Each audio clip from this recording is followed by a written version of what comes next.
es absolutamente extraordinario.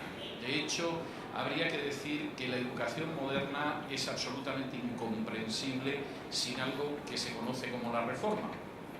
Y es así por una razón enormemente sencilla, que incluso investigadores de la historia de la educación, que en absoluto son protestantes o que tienen ninguna simpatía por la Reforma, han percibido desde el principio. A lo largo de la Edad Media, y en contra de lo que había sido el cristianismo del primer siglo, siglo y pico aproximadamente, se va produciendo un desprendimiento creciente del cristianismo de la educación. El cristianismo va dejando de ser la religión del libro y por el contrario se convierte en una religión ceremonial que además toma sus ritos y ceremonias masivamente del paganismo, y esto es algo que no es una invención perversa de los historiadores protestantes. Eso es algo que reconoce, por ejemplo, el propio obispo Eusebio, que se llevaba muy bien con el emperador Constantino y que dice que el propio emperador Constantino, para recomendar la nueva religión a los paganos, les permitió traerse toneladas de paganismo consigo que entraron dentro de la Iglesia. En ese sentido, eso tuvo enormes consecuencias. Por ejemplo, esta mañana veíamos cómo había cambiado totalmente la visión de la mujer. Ayer veíamos cómo había cambiado la visión del trabajo. Cambió la visión de la educación. Porque de ser una religión del libro, por decirlo de alguna manera convencional, de pronto el cristianismo se convirtió en una religión ritual más que además absorbía generosísimas raciones del ritual pagano. La Reforma, sin embargo, al regresar a la Biblia, se encontró con el hecho de que no era posible, como había sido posible a lo largo de la Edad Media, ser creyente, analfabeto y llegar a santo. No es que la Iglesia Católica para llegar a santo recomendara ser analfabeto, pero hay santos analfabetos. San Martín de Porres, que es un santo cercano del Perú, nunca aprendió a leer y escribir, supongo que empujaría santamente la escoba por las galerías del convento y por supuesto llegó a los altares. Eso era algo absolutamente implanteable dentro del mundo de la Reforma, siquiera porque los reformadores se encontraban con ese texto de Josué capítulo 1 y versículo 8, donde el propio Dios le dice a Josué que para que pueda prosperar en la vida, para que le vaya bien, tiene que meditar día y noche en el libro que él le ha entregado a Moisés. Y claro, ustedes me dirán cómo se puede meditar en un libro que no puedes leer. Y en ese sentido, la Reforma impulsó desde el principio un esfuerzo educativo tremendo. Voy a darles algunas pinceladas para que puedan tener siquiera una visión sintética de lo que esto significa. El 21 de mayo de 1536, subrayo la fecha, 1536, se estableció la primera escuela pública, obligatoria y gratuita de la historia. Y se estableció en la Protestante Ginebra.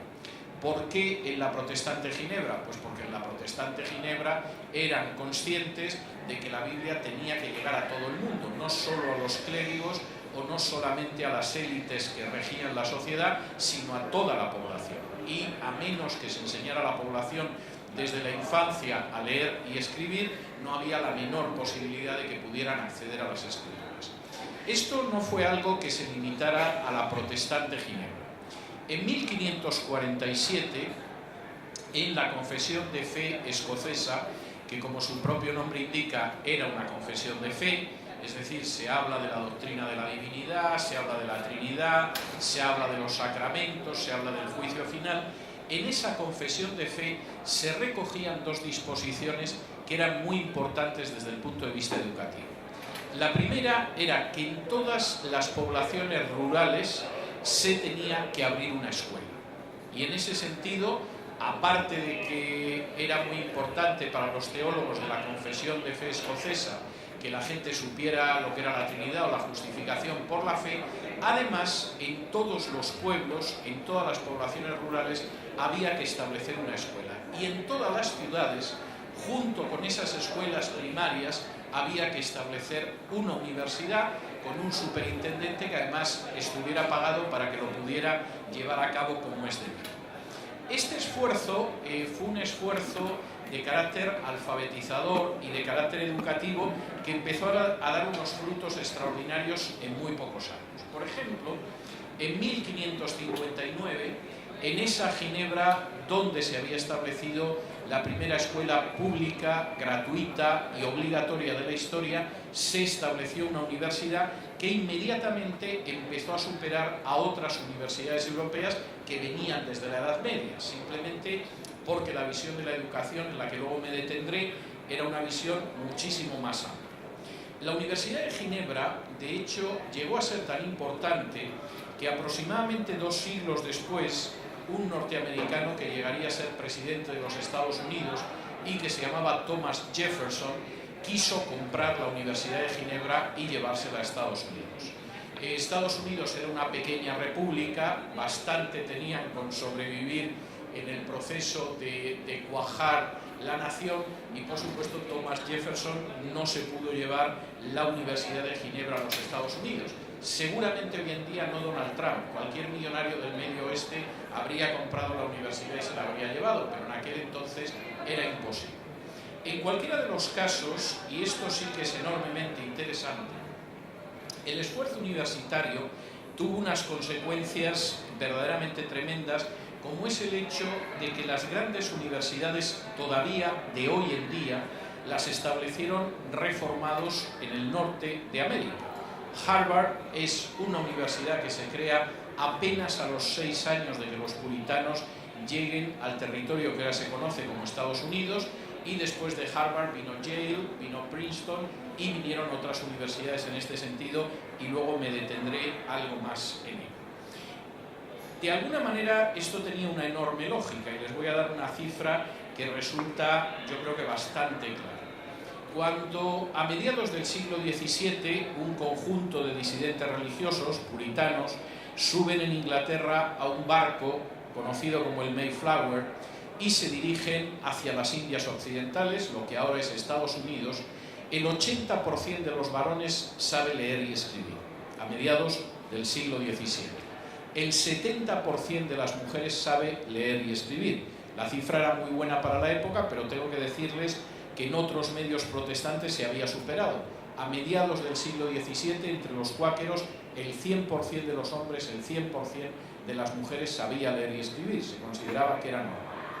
Para que se hagan una idea de lo que significó ese impulso reformado en la educación, baste decirles que cuando a inicios del siglo XIX Hispanoamérica decide emanciparse del Imperio Español, la tasa de alfabetización en Hispanoamérica no llega al 10%. Eso, por supuesto, 2 siglos, siglo y medio aproximadamente después de que los puritanos del Mayflower llegaran al norte del continente. Pero no crean ustedes que era porque el Imperio Español trataba especialmente mal a lo que se conocía como los españoles del otro hemisferio, es decir, a los hispanoamericanos. No, la tasa de alfabetización en España tampoco llegaba al 10%.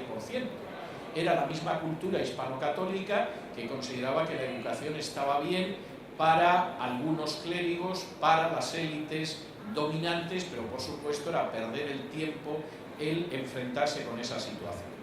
Las primeras leyes educativas que se conocen en el mundo católico ya son de la segunda mitad del siglo XIX, mientras que las primeras leyes educativas en el mundo de la Reforma son de la primera mitad del siglo XVI. Nosotros tuvimos que esperar hasta el siglo XIX. En el caso de la Argentina, la primera ley, además de educación universal, gratuita y obligatoria, fue de 1884. Entre 1884 y 1536 median casi 3 siglos y medio, no es poca diferencia. Y por cierto, tengo que decir que la ley, que se debe a Julio Argentino Roca, tuvo una oposición feroz por parte de la Iglesia Católica. Los obispos argentinos se resistían a una ley de educación pública, gratuita y obligatoria, pero incluso el nuncio de su santidad protestó contra la ley 1420, considerando que era indigna.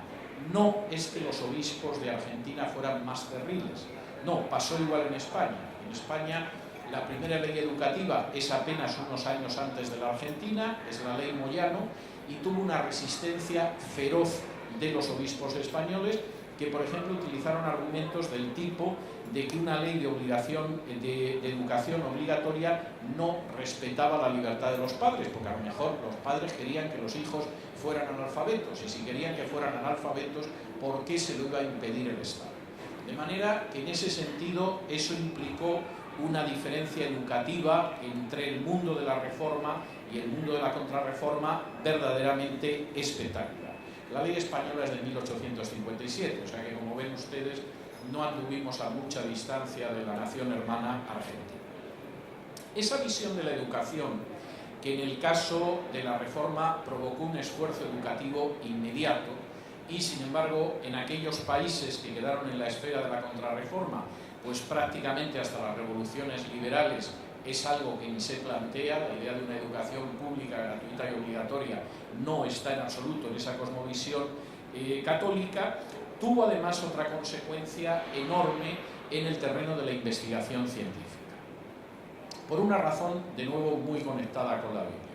Francis Bacon, que es el creador del método científico actual, que es el método de observación de la naturaleza para, a partir de la observación directa de la naturaleza, extraer conclusiones científicas, planteaba un método que a nosotros nos parece ahora normal. Es decir, parece que lo lógico es que para saber cómo se mueve el cosmos o cómo se mueven los organismos vivos, los observemos. Bueno, esto nos parece lógico después de Bacon. No era la visión de inicios del siglo XVI, ni era, por supuesto, la visión de la Edad Media, en la que un monje, encerrado en la soledad de su celda, leía Aristóteles y se dedicaba a especular sobre cómo era la naturaleza.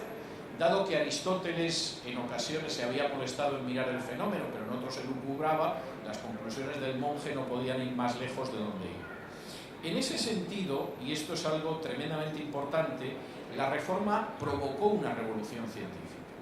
Y aquellas naciones que no estuvieron en la Reforma, pues nos quedamos fuera de la revolución científica. De nuevo, esto no es un juicio malévolo de protestantes sectarios, esto es una cuestión que no admite discusión histórica. Un personaje tan poco sospechoso como el filósofo Antonio Tobar, posiblemente uno de los intelectuales españoles más importantes del siglo XX, un personaje que lo mismo escribía biografías de Sócrates y de Platón y tenía un dominio enorme del mundo helénico, que conocía también el alemán, que fue uno de los intérpretes en la entrevista entre Franco y Hitler, pues podía decir a inicios de los años 70 del siglo pasado lo siguiente: mitigue usted si quiere lo que le digo, pero creo que hay que decirlo de una vez y en voz alta. La Universidad de Salamanca dejó de comprar libros en 1550. Llegaban los inquisidores y arrancaban las hojas o los quemaban. La ciencia española se acabó entonces, en 1550, aunque haya habido algunos intentos de revivirla después, pero yo no puedo decir otra cosa que la rémora de la educación actual ha sido la Iglesia Católica, por supuesto, que es a la que se refieren los españoles cuando dicen la Iglesia, no hay otra por definición. En ese sentido, basta comparar lo que fue la revolución científica que conoció el mundo reformado con lo que pasó en el mundo católico para darse cuenta de hasta qué punto esa tesis que ha sido expuesta magistralmente, por ejemplo, por Thomas Kuhn en su libro La estructura de las revoluciones científicas, la tesis de que la reforma es la madre de la ciencia moderna, no tiene vuelta de hoja. De nuevo, permítanme ustedes que les dé simplemente algunas pinceladas, porque el tiempo manda y tengo que contarles muchas cosas. Permítanme que les dé algunos ejemplos de lo que es ese aporte protestante a la ciencia. En primer lugar es Francis Bacon. Francis Bacon crea el método científico, dispara la investigación científica y no sucede en el mundo de la contrarreforma por la sencilla razón de que todavía en el siglo XIX Francis Bacon, igual que Isaac Newton, estaban prohibidos en las universidades españolas e hispanoamericanas porque eran herejes protestantes. Es curioso como, por ejemplo, autores españoles que leían de contrabando algunos de estos libros pedían una y otra vez a las autoridades académicas e incluso al rey de España que permitieran la enseñanza de Francis Bacon y de Newton, porque aplicaban el método científico, y la respuesta siempre era que en las universidades españolas no se iba a enseñar la ciencia que practicaban y que habían descubierto los herejes. con lo cual llegamos al siglo XIX todavía rigiéndonos por la escolástica de Santo Tomás. En el otro lado las cosas eran muy distintas. Francis Bacon crea en un momento determinado el método científico. Johannes Kepler, que además era un piadoso luterano, revoluciona las matemáticas y la astronomía trabajando con la luz y trabajando con las leyes del movimiento planetario, y establece una verdad que ahora no negaría a nadie, y es el hecho de que la Tierra gira alrededor del Sol y no el Sol alrededor de la Tierra, que fue lo que le costó a Galileo que le silenciaran de por vida. De hecho, todavía hay un pequeño grupo de gente que escribe libros intentando demostrar que es el Sol el que gira alrededor de la Tierra. Es un grupo pequeño de católicos bastante fanáticos que, con tal de demostrar que la condena de Galileo estaba motivada, han publicado 2 o 3 libros, y uno lo lee y verdaderamente es de esas cosas que causa paso. Aparte de Bacon y de Kepler, Robert Boyle, por ejemplo, cuya ley todavía se estudiaba cuando yo estudiaba física y química siendo un muchachito, fue el creador de la química moderna. Pero aparte de crear la química moderna y ser uno de los fundadores de la Royal Society en Inglaterra, fue también un personaje que pagó de su bolsillo una traducción del Nuevo Testamento al turco, porque tenía un enorme interés en poder compartir el Evangelio con los musulmanes.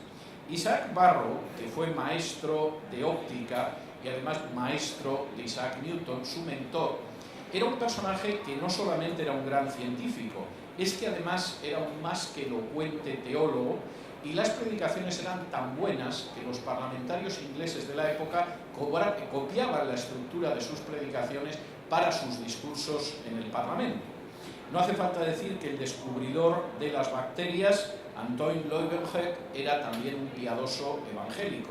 Lo era Isaac Newton, el mayor científico de la historia de la ciencia, muy superior a Albert Einstein, que dominaba la óptica, la mecánica, las matemáticas, fue el equivalente al ministro de Economía en Inglaterra, y eso sí, escribía libros de teología y comentarios a libros de la Biblia como Daniel o Apocalipsis. Fue también el caso de Carlos Linneo. La taxonomía que todavía utilizamos en zoología y en botánica, y que de pronto cuando uno va a la manzanilla debajo ve que pone camomila, camomila y nombres latinos distintos, se la debemos a Carlos Linneo, que era por supuesto un personaje que provocó un progreso extraordinario en las ciencias naturales, pero que era también un muy convencido creyente, como también lo era Leonhard Euler, el mayor científico de la historia de Suiza, matemático y por cierto convencidísimo calvinista, como fue el caso de John Dalton, que aparte de ser el fundador de la moderna teoría atómica, se dio la circunstancia de que abrió una escuela para niños pobres en el granero de su casa para que pudieran aprender a leer y escribir. Es el caso de David Brewster, el investigador de la luz polarizada, y imagino que posiblemente esta mañana, cuando ustedes se despertaron, echaron mano de su teléfono móvil para ver si les había llegado un WhatsApp o algún mensaje, abrieron el ordenador, quizá para ver las noticias en Internet, y también examinaron a ver si tenían un correo electrónico. Denle las gracias a un científico evangélico que se llamaba Michael Faraday, porque gracias a sus investigaciones en electricidad y magnetismo tenemos las bases que nos han permitido contar con teléfonos, con computadores y con la red de Internet. En ese sentido, la reforma implicó sacar al ser humano de las tinieblas medievales en términos científicos y catapultarlos al mundo en el que estamos. Y por cierto, dado que la vista que tenemos todos nosotros como seres humanos es limitada, podemos ver más o menos bien, algunos además con ayudas visuales, pero no podemos acceder al microcosmos ni al macrocosmos. Denle las gracias a Dios porque ustedes pueden ver el macrocosmos gracias a un científico holandés y muy protestante que se llamaba Johann Lippershey, que inventó el telescopio del que luego se valió Galileo, y podemos ver el microcosmos gracias a Zacharias Janssen, que fue otro científico holandés y protestante que inventó el microscopio. ¿Qué sucedía en el mundo de la contrarreforma, mientras en el mundo de la reforma parece que no hacían otra cosa nada más que dedicarse a inventar y a investigar? Pues en el mundo de la contrarreforma ser científico era un deporte de riesgo. De hecho, en todo el periodo de la Reforma y de la Contrarreforma hay tres grandes científicos católicos. El primero es Galileo, pero ya saben cómo acabó Galileo. Es decir, Galileo pretendía lo mismo que Kepler, y mientras Kepler era un personaje respetado que se dedicaba a la investigación científica, Galileo acabó en una cárcel de la Inquisición hasta el final de sus días, un arresto suave, más o menos como el del general Videla, pero el caso es que no pudo escribir nada. Lo que escribió en algún caso, alguna página, conseguía salir clandestinamente de su encierro y salvó su vida porque firmó una declaración en la que aceptaba que efectivamente era el Sol el que giraba alrededor de la Tierra. El segundo gran científico fue Pascal, que hizo aportes notables a la física, pero Pascal era considerado un hereje y de hecho tuvo enormes dificultades en Francia porque su teología de la gracia era muy parecida a la de Calvino y era mal mirada, y seguramente se murió a tiempo de que la cosa no fuera a más. Y el otro gran científico de origen católico es René Descartes, o Descartes, si ustedes prefieren, que por supuesto tuvo la prudencia inteligente de marcharse a vivir a la protestante Suecia, porque si se hubiera quedado en la católica Francia, donde él había nacido, hubiera terminado mal. Y no crean que exagero, en 1663 todas las obras de Descartes, incluidas las científicas, fueron incluidas en el índice de libros prohibidos por el Papa. De manera que no puede sorprender que en última instancia los países reformados se echaran a correr en el terreno científico y ahí siguen, mientras que aquellas naciones que vienen de un trasfondo contrarreformista, aquí estamos todavía. Voy a darles un dato que me parece muy iluminador en este sentido, antes de entrar en otros aspectos relacionados con la educación. En el año 1991, John Halley, uno de los economistas del Banco Mundial, decidió realizar un estudio sobre el trasfondo espiritual de los premios Nobel. Descartó los premios Nobel que no le parecían serios, es decir, descartó el premio Nobel de la Paz, porque hay años que se lo dan a Martin Luther King, pero hay años que se lo dan a un terrorista. Descartó el premio Nobel de Literatura, porque hay años que se lo dan a Alexander Solzhenitsyn y hay otros años que se lo dan a Bob Dylan, y en fin, esto parece que no es del todo serio, y se centró única y exclusivamente en los premios Nobel de Ciencias. Desde el año 1901 al año 1990, el 86% de los premios Nobel de Ciencias eran o protestantes o judíos educados en naciones protestantes. El otro 14%, bueno, pues ahí aparecía algún agnóstico, algún ateo, algún católico, en fin, gente diversa, pero era un 14%. De ese 86%, 22% eran judíos, 64% eran protestantes. De modo que cuando alguien dice que para ser científico hay que ser ateo, o que el estudio científico obliga necesariamente por lo menos a ser un agnóstico, o es muy ignorante o es muy malvado, porque en términos estadísticos eso es una falsedad absoluta. Ahora, el gran peso es un peso de la ciencia protestante. Esto se manifiesta en algunas cosas tremendas. Por ejemplo, Argentina es el país que sale mejor parado de todos los países hispanos en términos de premios Nobel de Ciencias. Tiene 3, España tiene 2, el resto no tiene ninguno, ahí se acaba. Es decir, en Argentina y en España, e incluso en el caso de España, su segundo premio Nobel era español, pero llevaba ya años viviendo en los Estados Unidos cuando se lo concedieron. Es decir, estamos hablando de que la sequía hispana en términos de premios Nobel, pueden ustedes sacar pecho con orgullo, porque van a la cabeza y es que detrás no va prácticamente nadie. Si hablamos de las universidades, la distancia es todavía mayor. Si ustedes examinan la lista de las 50 primeras universidades del mundo a día de hoy, con alguna pequeña excepción, la Universidad de Pekín entró el año pasado, es una universidad absolutamente extraordinaria. Mi hija se graduó hace un año y pico y sé lo que es la Universidad de Pekín, es verdaderamente notable, de Beijing, y los japoneses que han conseguido meter una también, el resto son naciones protestantes. Entre las 50 primeras universidades del mundo es algo tremendo.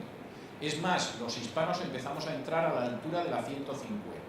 España no tiene una sola entre las 200 primeras, a pesar de ser una nación de la Unión Europea. La enorme distancia que se produce en términos científicos entre aquellas naciones que incorporaron una serie de valores bíblicos gracias a la Reforma y aquellas que estaban en el campo de la contrarreforma es inmensa.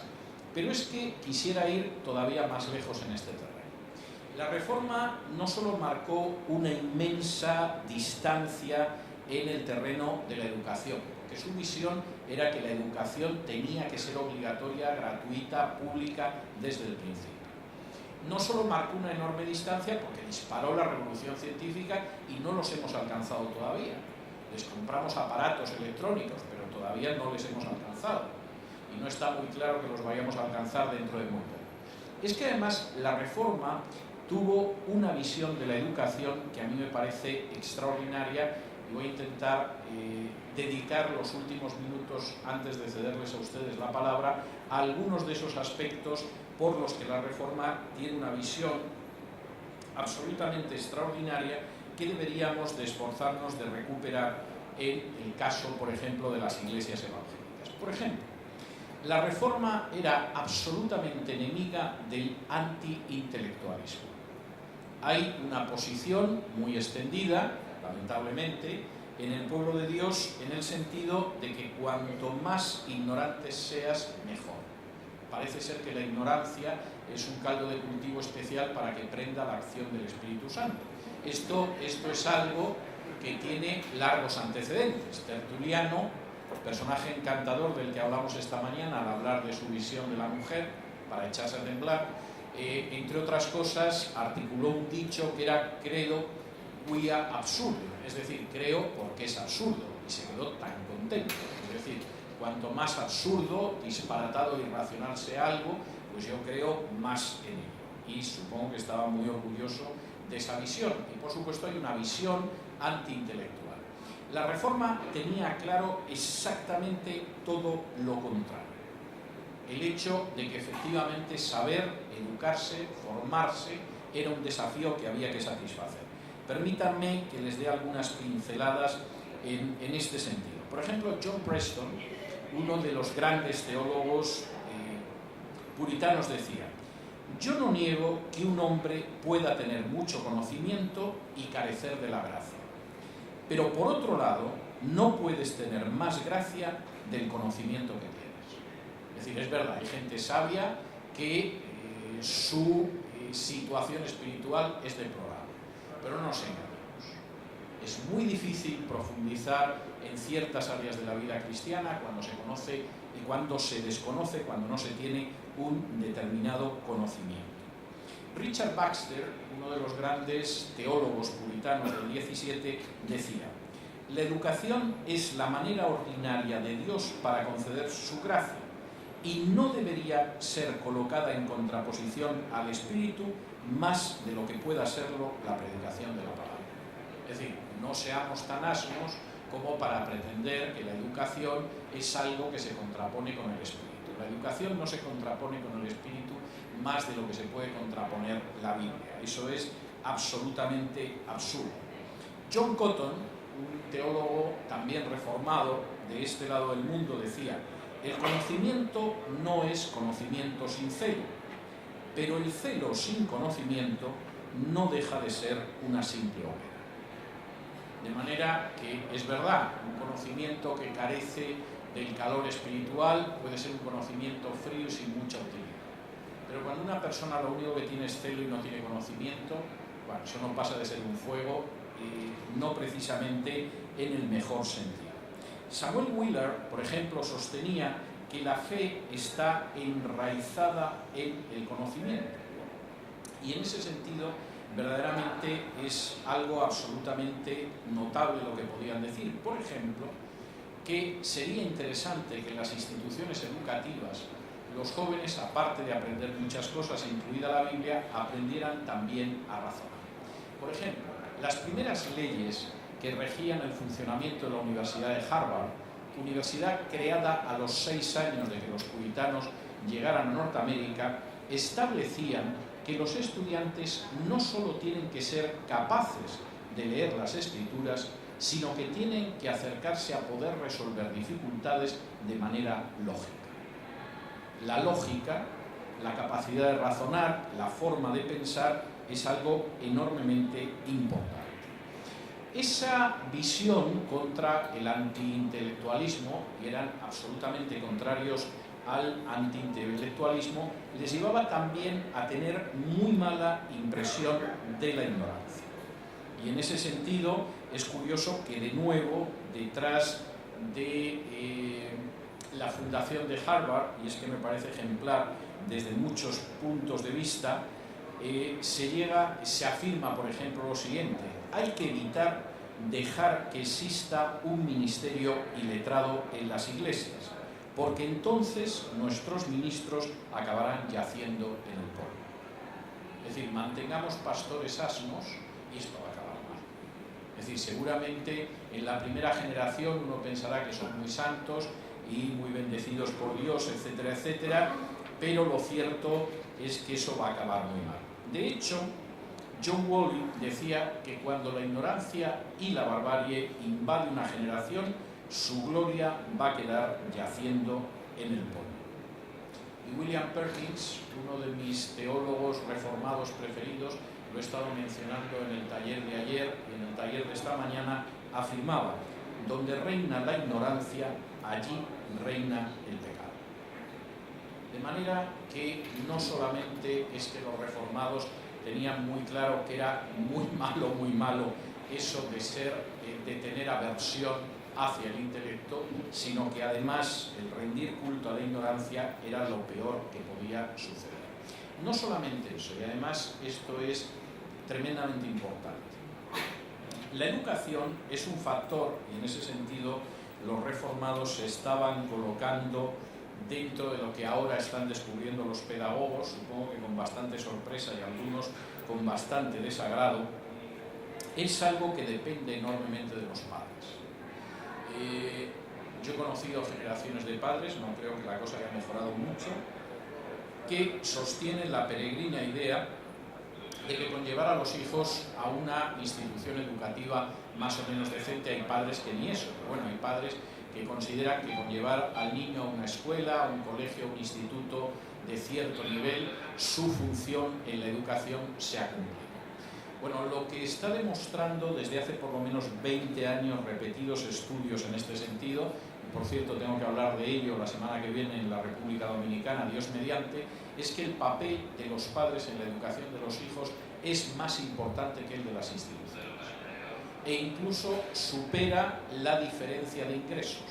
Un padre puede tener unos ingresos muy elevados que le permitan enviar a su hijo a un centro educativo que realmente sea excepcional, y sin embargo es muy posible que el hijo tenga peores resultados que un padre que tiene menos medios pero que se ha preocupado de la educación de sus hijos. Y esto estadísticamente es sobrecogedor. Al final, niños de familias pobres o de clase media baja que tienen padres que efectivamente se preocupan por la educación, por el impulso educativo, por el que avancen educativamente, tienen resultados muchísimo mejores que niños que a lo mejor han ido a centros de bastante más categoría académica. Eso lo supieron ver los reformadores. Y de hecho insisten en el hecho de que efectivamente tienen que trabajar en ese sentido. Por ejemplo, uno de los predicadores ingleses más interesantes del 17, que se llamaba Thomas Gateker, decía lo siguiente: que los padres aprendan aquí cómo tienen que encauzar la educación de sus hijos. No solamente tienen que ocuparse de proveer para ellos económicamente, sino que tienen que esforzarse para entrenarlos en una sabiduría y en una discreción que sea verdadera. La educación depende en buena medida de los padres, y creo que uno de los grandes problemas de los sistemas educativos actuales es que esto ha permitido que algunos se olviden de ello. ¿Cuál debería ser el contenido de la educación? Y este es otro tema, por supuesto, enormemente importante. Por supuesto, para los reformadores, el contenido de la educación tenía que incluir, en primer lugar, el conocimiento de las Escrituras. Esto era una cosa que no tenía en absoluto duda. desde Lutero, que dice que sobre todo la lectura continua para todos de la Biblia en las universidades y en las escuelas es lo que habría que hacer, y habría que advertir para que ninguno dejara que su hijo no supiera que las Sagradas Escrituras son supremas, a la propia disposición de los estatutos del College Emmanuel en la Universidad de Cambridge, que incluían la lectura por la mañana y por la tarde de la Biblia, junto con las Escrituras. Es enormemente interesante lo que consideraban que era el ideal curricular que tenían que tener aquellos que estudiaban. Y fíjense en esto porque es enormemente importante. En un momento en que todavía se sigue discutiendo si tenemos un exceso de humanidades en nuestro sistema educativo y deberíamos enseñar solo cosas técnicas, es decir, desprendámonos de todo lo que signifique pensar y que los niños aprendan sobre todo cómo manejar aparatos electrónicos, olvidémonos de los aportes de la cultura clásica y dediquémonos exclusivamente a los ordenadores, etcétera, etcétera. Es curioso cómo los reformadores desde Lutero tenían claro que la educación, aparte de la Biblia, tenía que ser una educación integral que incluyera todas las ramas del saber. Y de una manera que en aquel momento era revolucionario, y a mí me da mucha pena que pedagógicamente se haya olvidado. Por ejemplo, y fíjense que esto es interesante, Lutero, escribiendo a los alcaldes de Alemania, aquella gente que tenía una responsabilidad educativa en las ciudades, decía lo siguiente: si tuviera hijos, haría que estudiaran no solo lenguas e historia, sino también canto y música junto con el conjunto de las matemáticas. Los antiguos griegos entrenaron a sus hijos en estas disciplinas y de esa manera se convirtieron en gente de una capacidad maravillosa que servía para todo. Esto lo escribía Lutero. Si yo tuviera hijos, llegó a tenerlos, pero en aquel entonces todavía no los tenía y no se había casado todavía, no solamente me preocuparía de que supieran lenguas e historia, sino también artes como la música y ciencias como las matemáticas. Es una visión integral de la educación, que incluye el arte, las ciencias y las humanidades. Yo personalmente no creo en un sistema educativo que no intente cubrir todo eso, pero desde luego Lutero no pensaba que con la Biblia solo bajo el brazo tirabas por este mundo. Si yo tuviera hijos, mis hijos estarían educándose en el arte, en las ciencias y en las humanidades, porque de esa manera estarán dispuestos a todo. Robert Cliva, otro de los teóricos además de la educación en el mundo de la Reforma, escribía: cuanto más habilidad y conocimiento tenga un estudiante en las ciencias liberales, antes aprenderá cuál es su ocupación y lo hará con más gusto, y así le sucederá. La manera en lo que esto significaba, y de nuevo les voy a poner como ejemplo la Universidad de Harvard, es extraordinario. Si yo en estos momentos presidiera una universidad, que no es el caso y Dios me libre de ese cáliz, pero si fuera el caso, yo realmente absorbería una educación, una universidad cristiana, quiero decir, absorbería un inicio, por lo menos en los primeros años de educación, de acuerdo a esto. Fíjense la disposición en Harvard. Porque aparte de que la gente leía la Biblia y se suponía que era recomendable que conociera los lenguajes originales bíblicos y que expusiera la teología, los estudiantes también debían estudiar matemáticas, astronomía, física, botánica, química, filosofía, poesía, historia y medicina. Lo cual es una formación integral, supongo que ahora habría que añadir electrónica y ordenadores, algo así, pero reconozcan ustedes que la visión de la educación es magnífica y esa es la base para que Harvard siga siendo lo que es, pero es la base del gran desarrollo educativo y científico en países que de alguna manera tienen esa base de la Reforma. No solamente eso, la insistencia era que no se cayera en el inmenso pecado de pensar que la única educación que se necesita es la Biblia. Samuel Rutherford, de nuevo un teólogo puritano, decía: es falso que la Escritura solo, como enfrentada a la ley de la naturaleza, puede dirigirnos hacia el cielo. Una no excluye a la otra. Y en ese sentido, realmente las posibilidades que había eran tremendas. Y los predicadores esto se lo decían a los chicos para que lo hicieran, pero luego ellos no estaban por ahí. No, crean ustedes que los grandes predicadores tenían un conocimiento verdaderamente enciclopédico. Hoy en día hay una ignorancia enciclopédica, empezando por los políticos. Casi no hay una cosa que aparezca en una enciclopedia que no ignoren, pero en este caso era lo contrario. Lo que había era un saber enciclopédico. Por ejemplo, Cotton Mather, uno de los primeros teólogos protestantes afincados en suelo americano en el siglo XVII, cuando uno examina sus obras teológicas, aparecen citas de más de 300 autores clásicos. Es decir, leía. Les menciono algunos: Aristóteles, Catón, Tito Livio, Homero, Ovidio, Plutarco, Virgilio o Tácito estaban precisamente entre la gente que podía citar Cotton Mather sin ningún problema. ¿Por qué? Porque de pronto en un momento determinado estás predicando a la congregación y queda muy bien decir el filósofo griego Platón afirmaba no sé qué.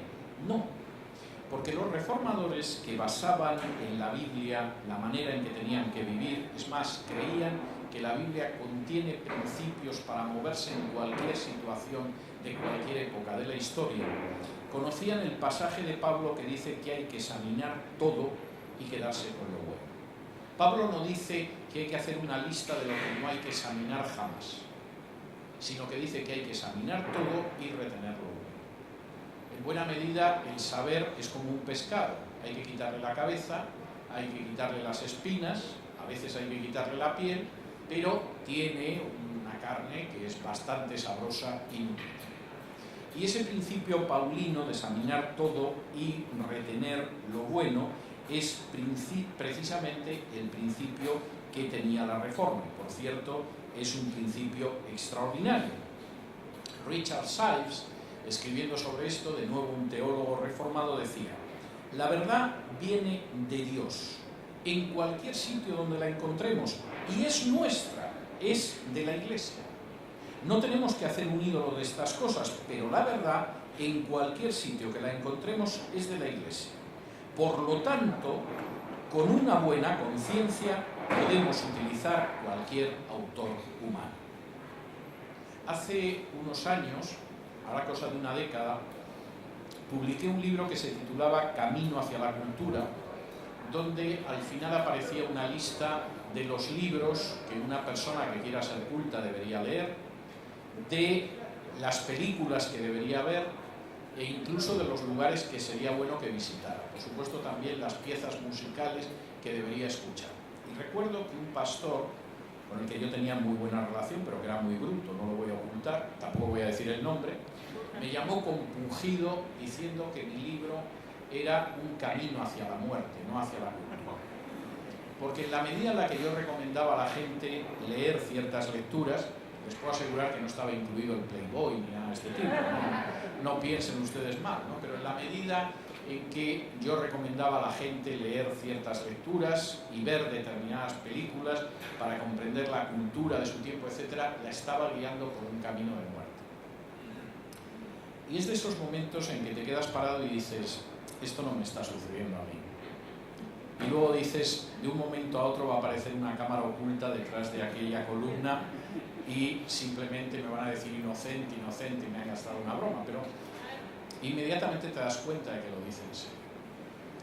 Seguramente estaba muy convencido de que su actitud era muy piadosa, pero ni era bíblica, ni era la actitud que a Dios gracias tuvieron los reformadores. Y en ese sentido, desde luego, la lección que ellos daban era tremenda, porque eso implicaba que de alguna manera la ciencia, el conocimiento es bueno.